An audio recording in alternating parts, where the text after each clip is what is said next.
Hello, my name is Agatha and I'm one of the producers for Blackout Studios.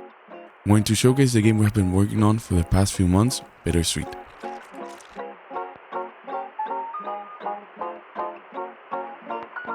Bittersweet is a side-scrolling platformer focused on fast-paced movement and interacting with the environment to traverse levels. Bittersweet takes place in a candy factory where all workers are also made of candy, a little like the Willy Wonka and his chocolate factory, but for candy. In the game, you play as worker 3E63, who after an incident operating a machine gets discarded by the candy factory he works at, forcing him to escape for his life from the factory.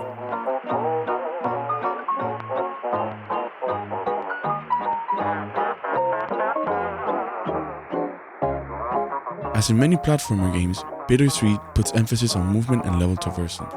The player can run, jump, and dash, allowing them to reach certain areas and speedrun the levels. The jump and double jump allow the player to reach certain areas and dash allowing for quick traversal through the levels.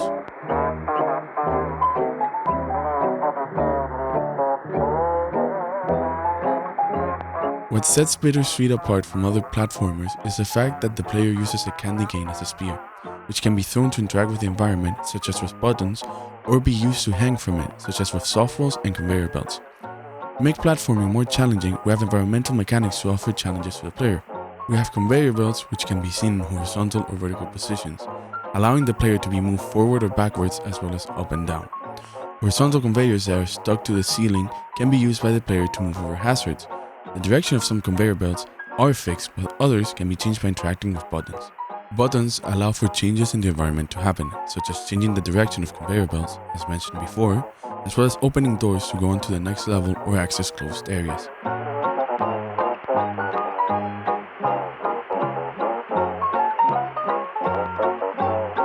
Apart from these, we have drop platforms that after a certain amount of time that the player has spent on top of it, drop causing the player to fall, sometimes even onto damaging areas.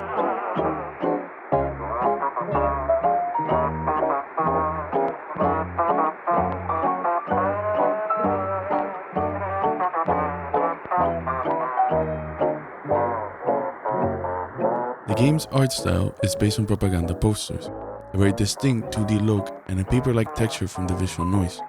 The colors we chose for the environment are muted to represent oppression and the main character opposite for trying to escape it.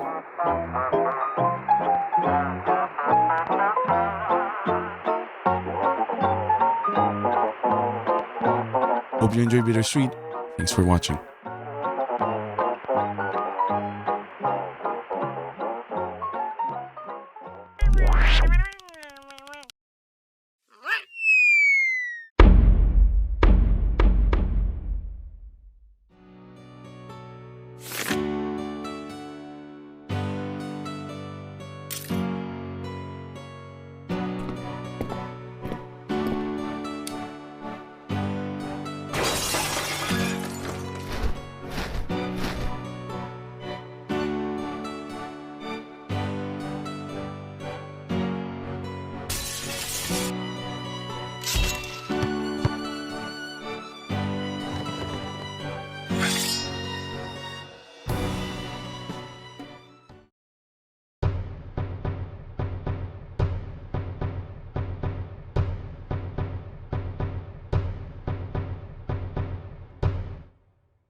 Welcome to Stolen Stitches, the 2.5D side-scrolling beat-em-up, where you don't just fight for glory, you fight for fashion.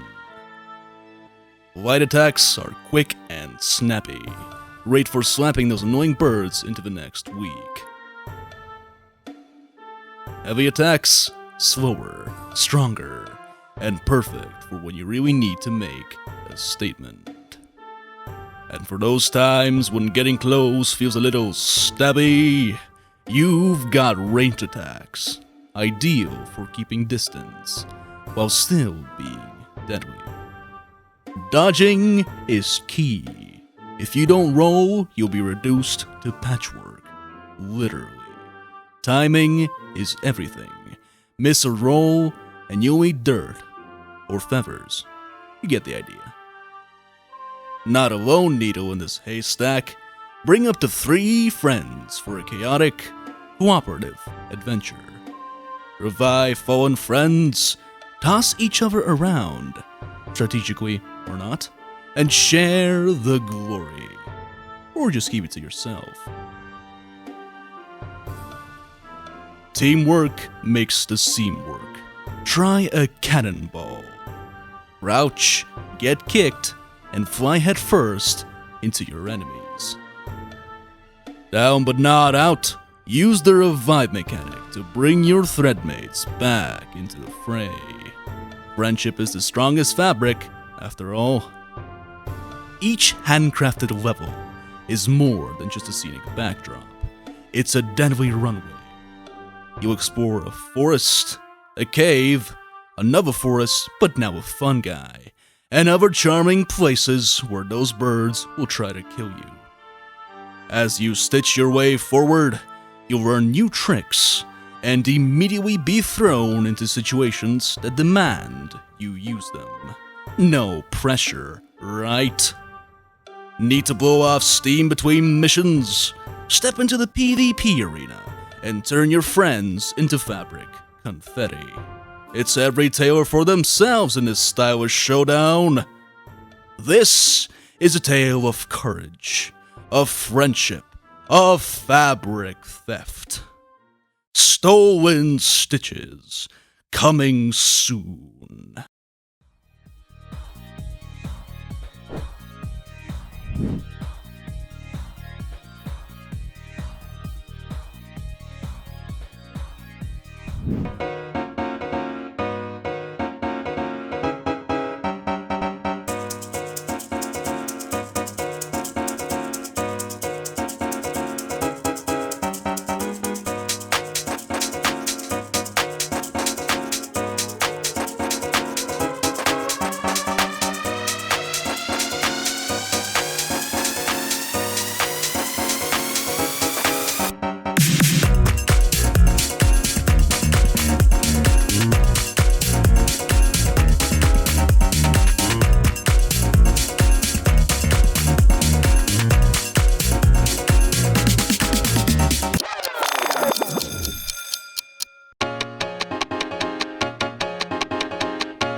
Congratulations on your new role as a package delivery driver. Welcome to the team. Today we're gonna deliver 10 packages throughout the map. We can see the delivery zones by the light beams and in the down left corner on the minimap. Let's head down there and deliver some packages. We start in the city and we have a delivery zone just in front of us. We deliver our packages by simply shooting with our cannon mounted on our car, with different types of packages. They all have a different trajectory, and some of the delivery zones are hidden behind obstacles, where we have to shoot the balloons first before we can hit the delivery zone. We have to get quickly from one part of the map to the other. To do so and jump over obstacles, we can find ramps right around the map, and we can do amazing tricks in order to deliver our packages. If we deliver them while flying or driving quickly, we get even time added to our timer, so we have more time to get to the next delivery zone.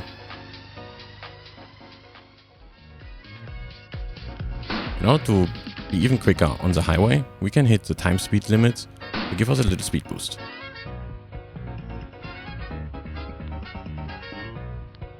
We have another tricky delivery zone here, which is not easy to reach just with our cannon. But to help us, we can find animals around the map that help us deliver. You just have to hit them in the right moment in order to hit a delivery zone. If we ever run low on time, we can also find time signs throughout the map that can give us 15 seconds.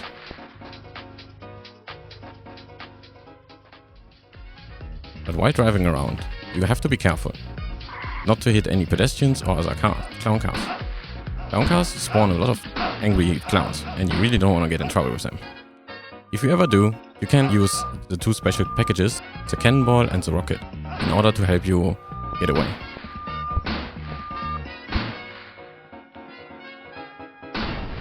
Now, we almost delivered all our packages.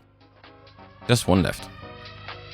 We have to drive into the fantasy forest and deliver one last package to the dancing reindeers. With a little speed boost, we can rush through the forest and we win. This and much more you can experience in the industry-redefining realistic delivery simulator Drop Off Duty.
Beloved Agatha is a 3D first-person horror game about investigating the protagonist's old orphanage.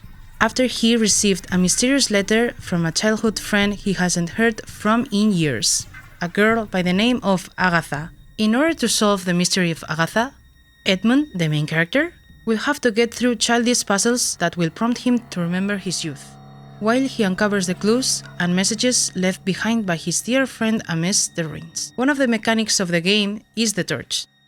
The player will have it at their disposal at any time to turn it on and off, although it is advisable to have it switch on, as they will have the ability to interact with certain objects that react to the touch, helping progress either by giving the player relevant information or by opening the way forward.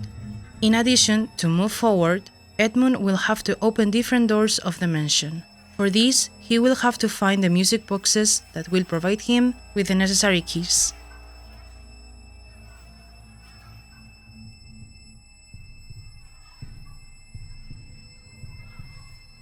The first puzzle that Edmund will have to face will be to solve the password of the chest of his old friend.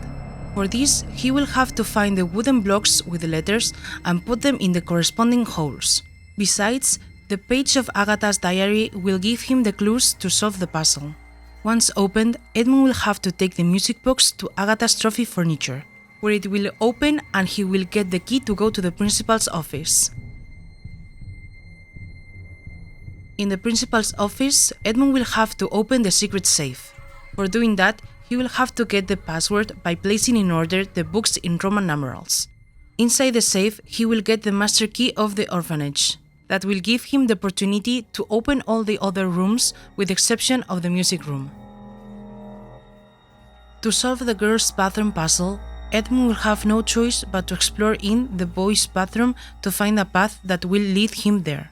Along the way, Edmund will have to pay close attention to his surroundings, as the signs will be a great help to find out the order in which to remove the doll's teeth.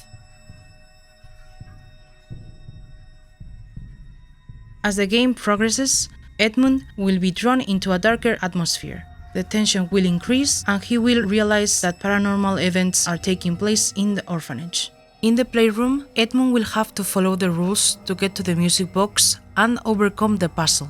So, he will have to tidy up the room by putting all the dolls in the wooden box. Then in the classroom, he will have to make memory and remember his classmates, or go back to the rooms, as he will have to place the dolls in the corresponding places.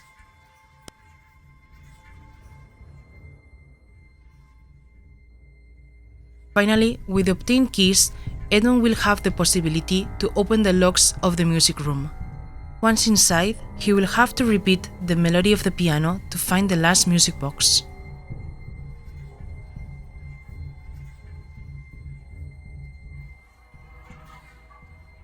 What happened at St. George? Why did they leave in such a hurry?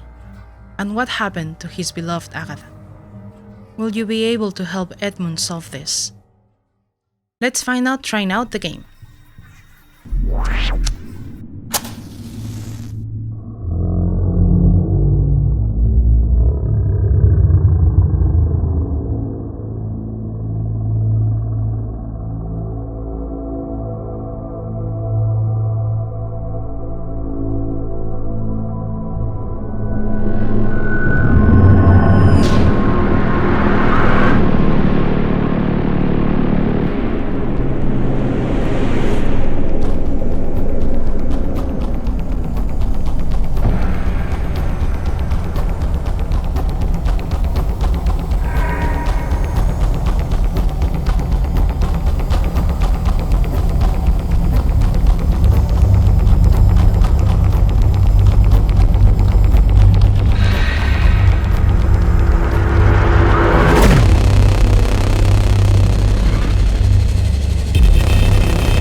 Hello everyone, we are Amairu, presenting our game, Numbra. Numbra is a third-person 3D action-adventure game with stealth, puzzles, and exploration elements. It takes place in a desolate and ominous world, where a young girl faces dark creatures that lurk in every shadow. With each step, the danger grows, but there is only one rule: to stay awake. Lucy, our protagonist, will have to explore and advance through this desolated and post-apocalyptic city on her own. She'll have different encounters with the Cyclops, the nightmares that roam this new and dark world. She will have to avoid being seen by them, or else she'll fall into an eternal sleep. She will first encounter the giant Cyclops, who control all the others and are looking for the last human awake, which is Lucy. But she will have to always avoid being seen by this one's light, because she will immediately have no way of escaping. She will also find herself in dangerous situations with the normal-sized Cyclops, the minions of the giant. And even though they are smaller, they will be able to chase her in different moments throughout the game. Lucy will have to be fast and smart to avoid getting caught by these ones in the persecution scenes. But not all will be like that. There will also be moments in the game that will allow the player to relax and observe this dark world while solving different puzzles that will block Lucy's path. She'll be able to interact with the world, push and pull to get objects out of her way, and she will also use the crouching mechanic to pass through small spaces or even jump to get to different places. By combining these mechanics, she will use them simultaneously in different puzzles that require, for example, to move a box to a certain space in order to be able to jump from a higher place into that box and overpass the existing obstacle. This will also apply in other types of puzzles, such as the infected cinema, a cinema that is home to some weird abstract nightmares that will also try to catch Lucy. However, these nightmares won't move like the Cyclops, but they will make use of several highlights that will trap Lucy if she's seen by one. She will have to avoid these nightmare lights while she solves her way out of the cinema by interacting with the light system. Help Lucy in her journey through this never-ending limbo. But remember, you'll have to stay awake.